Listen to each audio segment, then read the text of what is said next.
Hello everyone, my name is Brajesh Kumar Singh and welcome to the platform of defence वाला।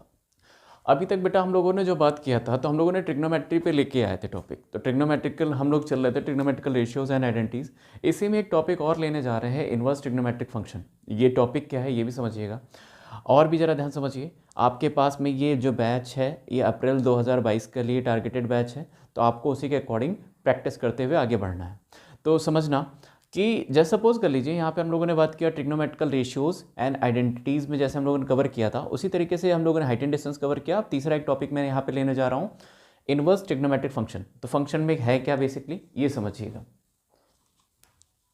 तो inverse trigonometric function में है क्या, हम लोग यहाँ पे टॉपिक ले रहे हैं कि जैसे सपोज कर लीजिए आपके पास में कुछ टेबल्स हैं और वो टेबल्स क्या हैं, वो टेबल्स ये हैं आपके पास में, देखते हुए चलिएगा। टेबल समझिएगा, टेबल में क्या है, इन्वर्स ट्रिग्नोमेट्रिक फंक्शन है। मैंने इधर आपके पास में इन्वर्स ट्रिग्नोमेट्रिक फंक्शन लिख दिया, sine inverse x, cos inverse x, tan inverse x, cot sec inverse, cosec inverse x. अब इसके अकॉर्डिंग हम लोग बात करने जा रहे हैं domain and principal value range पर। तो ज़रा ध्यान समझिएगा, साइन इन्वर्स की बात करें तो हम लोग के पास में ये वैल्यूज़ कहाँ से कहाँ तक होती है, -1 से लेकर के +1 तक के बीच में। इसी तरीके कॉस इन्वर्स भी कहाँ से कहाँ तक होता है, -1 से लेकर के +1 तक के बीच में। टैन इन्वर्स कहाँ से कहाँ तक होता है, complete all real number line जो कि -∞ से +∞ के बीच में है। Same as it is cot inverse भी कहाँ से कहाँ तक है, all real number line. Sec inverse x की बात किया जाए तो ऑल रियल नंबर लाइन होता है बट -1 से +1 के बीच की वैल्यूज़ नहीं होती हैं। इसी तरीके कॉस एक इनवर्स में भी आपके पास वैल्यूज़ कहाँ से कहाँ तक हैं, all real number line except the -1 to +1 की वैल्यू। इसी के थ्रू हम लोग आगे बात करने जा रहे हैं प्रिंसिपल वैल्यू रेंज। तो आपको क्या माइंड में रखना है, जो साइन इनवर्स एक्स है इसकी जो प्रिंसिपल वैल्यू रेंज है वो कहाँ से कहाँ तक, -π/2 से +π/2 के बीच में लाई करती है। इसी के थ्रू कॉस इनवर्स एक्स में बात करें तो ये वैल्यू कहाँ से कहाँ तक आती है, 0 से लेकर के पाई तक के बीच में पूरी वैल्यूज आती है। टैन इनवर्स भी आप माइंड में रखोगे कि ये ओपन इंटरवल -π/2 से +π/2 तक के बीच में आता है। इसी के थ्रू कॉट इनवर्स एक्स में बात किया जाए तो open interval 0 to π। Similarly sec inverse x की बात करा जाए तो सेक इनवर्स जो होता है वो अपने क्लोज इंटरवल 0 से पाई तक होता है बट मुझे π/2 पे इन्फिनिटी दे देता है सेक इनवर्स एक्स, इसलिए π/2 को हटा दिया गया। इसी के थ्रू अगर मैं आगे लेके चलाऊँ तो आगे समझना, एक कॉसिक इनवर्स एक्स है, कॉसिक इनवर्स एक्स की वैल्यू भी कहाँ से कहाँ तक होती है, ये आपके पास में क्लोज इंटरवल π/2 से लेकर के +π/2 तक होती है। इसमें अगर मैं क्या करूँगा, केवल और केवल 0 को हटा दूंगा। क्यों, क्योंकि 0 पर मुझे क्या मिल जाता है, इन्फिनिटी। तो मीन्स आपको करना क्या है, इस टेबल को पूरा पूरा माइंड में फीड रखना है। तो अगर ये टेबल आपके माइंड में फीड है तो इससे रिलेटेड जो क्वेश्चंस आ रहे हैं वो क्वेश्चन कैसे हैं ये समझिएगा। उससे पहले मैं एक आपके पास में कुछ शॉर्ट फॉर्मुलेज लिखूंगा जिसको आपको माइंड में फीड रखना है। तो फॉर्मुले क्या है, वो फॉर्मुले भी देखिएगा। तो फॉर्मुले ये हैं आपके पास में, फॉर्मुले समझना कि अगर मैं बात करूं कुछ आपके पास में फॉर्मुलेज हैं। तो फॉर्मूला ये आपके पास में मैं लिख दे रहा हूँ।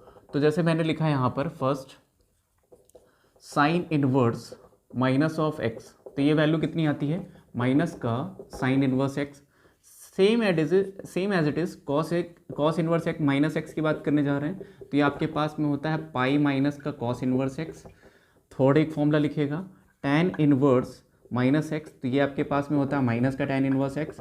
और इसी के थ्रू अगर आगे बात करें फोर्थ फॉर्मूला लिखते जाइएगा कॉट इनवर्स -x, तो ये आपके पास में होता है पाई माइनस का कॉट इनवर्स एक्स। आगे भी लिखती जाइएगा। फिफ्थ एक फॉर्मूला मैं लिखने जा रहा हूँ सेक इनवर्स माइनस का एक्स, तो ये वैल्यू आपके पास में कितनी आती है, ये भी आपके पास में आता है पाई माइनस का सेक इनवर्स एक्स। उसी के थ्रू अगर मैं सिक्स एक फॉर्मूला लिखूँ तो कॉसेक इनवर्स -x, तो ये आपके पास में क्या होता है, माइनस का कॉसेक इनवर्स एक्स। तो मैं थोड़ा ये फॉर्मूले लर्न करने का पैटर्न आपको माइंड में फीड कर दे रहा हूँ कि जैसे सपोज करो कि अभी आपने प्रिंसिपल वैल्यू रेंज देखा था, जो प्रीवियस वाला टेबल है उसमें जाइए, अभी आपने प्रिंसिपल वैल्यू रेंज देखा था। तो याद करिए अभी आपने जो प्रिंसिपल वैल्यू रेंज लिखा था वो उसमें प्रिंसिपल वैल्यू रेंज कौन कौन से थे, अगर याद होगा तो हम लोग के पास में कॉस इनवर्स था, उसकी वैल्यू कहाँ से कहाँ तक लाई कर रही थी, 0 से पाई। सिमिलरली कॉट इनवर्स की वैल्यू कहाँ से 0 से पाई तक लाई कर रही थी। Same as it is sec inverse की वैल्यू 0 से पाई तक लाई कर रही थी। तो इन्हीं की वैल्यूज जो है वो पाई माइनस होकर के जनरेट हुई हैं। तो आपको क्या याद रखना है, इसी के अकॉर्डिंग आपको माइंड में फीड रखना है। आगे भी समझना, इसी के थ्रू हम लोग आगे अब क्वेश्चन लेने जा रहे हैं। क्वेश्चन भी क्या है, क्वेश्चन भी देखिएगा। ये क्वेश्चन आपके पास में लिखे हुए हैं। क्वेश्चन क्या है, क्वेश्चन समझना। क्वेश्चन आपके पास में लिखा हुआ है find the principal value of the following, find the principal value of the following एक क्वेश्चन आपके पास में फर्स्ट है sine inverse under root 3/2, second में आपके पास में कॉस इनवर्स माइनस का 1/√2 एंड tan इनवर्स -1। आपसे पूछा क्या जा रहा है, प्रिंसिपल वैल्यू बताना है। तो जरा ध्यान समझना, मेरी बात को आप माइंड में रखिएगा। सबसे पहले अभी जो हम लोगों ने 6 फॉर्मूलेज लिखे हैं, तो सबसे पहले करोगे क्या, अगर वो 6 फॉर्मूले एप्लीकेबल हो रहे हैं तो सबसे पहले आप उन 6 फॉर्मूलेज का यूज़ करोगे। कभी भी अगर प्रिंसिपल वैल्यूज आपको फाइंड आउट करनी है तो सबसे पहले अगर वो फॉर्मूलेज यूज़ हो रहे हैं तो आप उन्हीं फॉर्मूलेज का यूज़ करोगे, और अगर नहीं यूज़ हो रहा है तो कोई प्रॉब्लम ही नहीं है। तो फर्स्ट ऑफ ऑल जो मैंने आपको यहाँ पे क्वेश्चन लिखा हुआ है, क्वेश्चन समझना सब आपके पास में क्या दिया हुआ है कि वैल्यूज़ क्या हैं। पहला क्वेश्चन है आपके पास में साइन इनवर्स अंडर रूट 3/2। तो सबसे पहले तो आप लोग चेक करके बताइए कि रूट 3/2 साइन इनवर्स में जो साइन में वैल्यूज़ होती है वो कहाँ से, वो वैल्यू क्या होती है। तो अगर आपको याद हो तो रूट 3/2 साइन 60 पर वैल्यू होती थी, यानी कि π/3। हम लोग इस रूट 3/2 के प्लेस पे हम लोग क्या लिख सकते हैं, रूट 3/2 के प्लेस पर लिख सकते हैं साइन π/3, करेक्ट। तो आगे आप समझना, इसको आपने क्या लिखा, साइन इनवर्स साइन π/3। आगे देखिए, इस साइन इनवर्स से ये साइन कैंसिल आउट हो जाएगा, बचेगा क्या, आपके पास केवल और केवल π/3 बचेगा। तो अब यहाँ पे आपके माइंड में क्लियर है कि ये माइंड में रखिएगा कि ये जो भी वैल्यूज आएगी फाइनल, तो ये हमेशा आपके प्रिंसिपल वैल्यू रेंज में ही लाई करेगी। अगर आपको याद हो तो साइन इनवर्स के लिए जो प्रिंसिपल वैल्यू रेंज था वो माइनस के π/2 से लेके प्लस के π/2 क्लोज इंटरवल में था। तो अगर आप ध्यान से देखोगे तो ये इसी के बीच में वैल्यूज लाई कर रही हैं, करेक्ट। अगर मैं एक इसका ग्राफ बना दूं तो ग्राफ भी समझना, मैंने कहा ये आपके पास में है, ये आपके पास में माइनस का π/2 है यहाँ से यहाँ तक, और यहाँ से यहाँ तक कि आपके पास में क्या प्लस π/2 है। अगर इस एंगल को चेक करोगे तो ये आपके पास में π/3 है, करेक्ट। तो अगर आप ध्यान से देखोगे तो ये वैल्यू हमेशा आपकी प्रिंसिपल वैल्यू रेंज में ही लाई करेगी। इसी के थ्रू हम लोग आगे भी चल रहे हैं, सेकंड क्वेश्चन में बात कर रहे हैं, वो भी देखिएगा, वो भी क्या है आपके पास में। तो सेकंड क्वेश्चन आपके पास में ये कह रखा है कि आपके पास में है क्या, सेकंड क्वेश्चन भी देख लेना, आपके पास में लिखा हुआ है कॉस इनवर्स माइनस का 1/√2। तो अगर जरा ध्यान से देखिएगा, आपके पास में इसकी प्रिंसिपल वैल्यू रेंज है। तो पहले मैंने आपको बताया कि अगर वो फॉर्मूला एप्लीकेबल होता है सबसे पहले आप वो फॉर्मूला यूज़ कर लीजिए। तो वो फॉर्मूला अप्लाई हो रहा है, तो आप इसको क्या लिख सकते हैं, पाई माइनस कॉस इनवर्स 1/√2। अगर 1/√2 के प्लेस पे आप लिखना चाहो तो आप क्या लिखोगे, ये आपके पास में आएगा pi minus cos inverse cos of π/4, correct. तो यानी फाइनल वैल्यू आपके पास में कितनी आई, पाई माइनस का π/4, यानी कि वैल्यू आ गई आपके पास में 3π/4। और अगर ये भी चेक करोगे तो ये भी आपके पास में कहाँ लाई कर रहा है, अपने प्रिंसिपल वैल्यू रेंज में ही लाई कर रहा है, correct. Same as it is एक थर्ड क्वेश्चन है, उस पर भी हम लोग बात करते हैं। जो आपके पास में थर्ड क्वेश्चन है उस पर भी हम लोग वैल्यूज निकालते हैं, तो वो भी चेक करिएगा क्या है।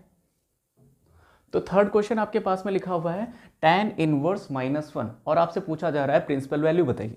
तो आपने क्या किया, सबसे पहले तो इसको फॉर्मूला अप्लाई कर दिया। तो आपके पास फॉर्मूला क्या था, माइनस का tan इनवर्स 1 में कन्वर्ट हो जाएगा। उसके बाद अगर आप 1 के प्लेस पे लिखना चाहें तो देखो क्या लिख देंगे इसको, tan इनवर्स tan π/4। तो यानी हुआ क्या, समझना। तो ये आपके पास में वैल्यू कितनी निकल के आई, π/4 की वैल्यू निकल के आई है माइनस में। अगर आप ध्यान से देखोगे तो ये अपने प्रिंसिपल वैल्यू रेंज में ही लाई कर रहा है। इसका जो प्रिंसिपल वैल्यू रेंज था वो कहाँ से कहाँ तक था, -π/2 से लेकर के +π/2 की वैल्यू के बीच में ही लाई कर रहा था। तो यानी ये वैल्यूज आपके उसी के बीच में लाई कर रही है, ओपन इंटरवल -π/2 से लेकर के +π/2 के बीच में ही वैल्यू लाई कर रही है। तो इस तरीके से अगर कभी भी कोई क्वेश्चन अगर आपके पास में आ रहे हैं प्रिंसिपल वैल्यू के, तो वो आप सारे क्वेश्चन को ट्राई कर सकते हैं। तो मैं अभी आपको एक क्वेश्चन और दे रहा हूँ, वो क्वेश्चन भी देखिए अभी क्या है।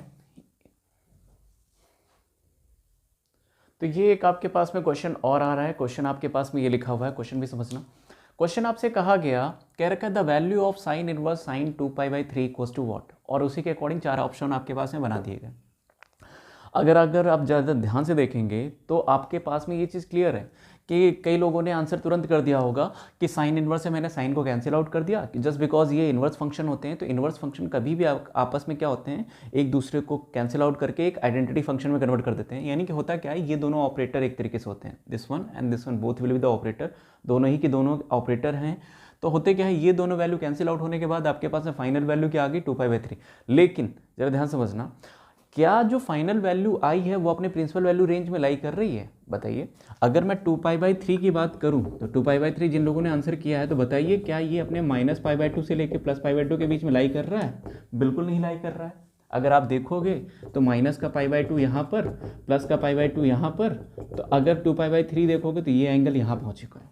तो होगा क्या, हमें क्या करना होता है कि जो फाइनल रिजल्ट होता है, मीन्स अगर अब जो भी वैल्यूज़ हैं वो अपने प्रिंसिपल वैल्यू रेंज के अंदर ही लाई करनी चाहिए।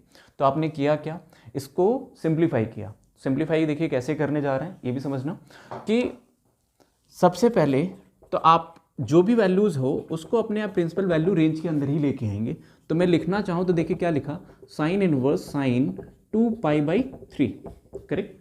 अगर मैं इसको लिखना चाहूँ तो देखिए इस तरीके से लिख सकता हूँ, sign inverse sine pi minus का π/3, यानी कि आपके पास में एक फॉर्मूला एप्लीकेबल है, साइन पाई माइनस थीटा, और साइन पाई माइनस थीटा आपके पास में वैल्यू क्या होती है, साइन थीटा होता है। तो ये आपके पास में आया क्या, साइन इनवर्स साइन π/3। आप देख सकते हैं जो ये वैल्यू निकल के आई है अपने प्रिंसिपल वैल्यू रेंज में आई है।